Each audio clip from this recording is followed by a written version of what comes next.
Hi Ramanna.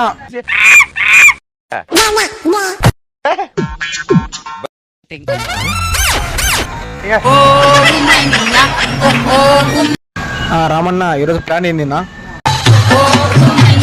ఏముందిరా తమ్ముడు, రోజు ఉండేదే కదా. ఓన్నారు రామన్న, మా అమ్మ రోజు వాళ్ళ సువాసం పడ్డా కానీ తిట్టి వస్తుంది నన్ను. అన్న మా అమ్మ కూడా రోజు నన్ను తిట్టి చేస్తాను నా వాళ్ళ సంవత్సరం పడ్డాక వీళ్ళ సంవత్సరం పడ్డాకని. ఒరే మా అమ్మ మాత్రం నన్ను ఒక్క తిట్టు కూడా తిట్టదురా. ఓన్నా మీ అమ్మ దేవత నా తండ్రి. మీ అమ్మకు కొడిదన్నా ఒకసారి అట్లా పైకి చూడండి రా. రాము, నువ్వు ఎవరి సోసమైనా బట్రా, పాపరాళ్ళ జత పట్టాకురా. పాపనాగుడుకుల జత పట్టాకులు, పాపనాగుడుకుల జత పట్టాకులు. తక్కువ వల్ల Oh no!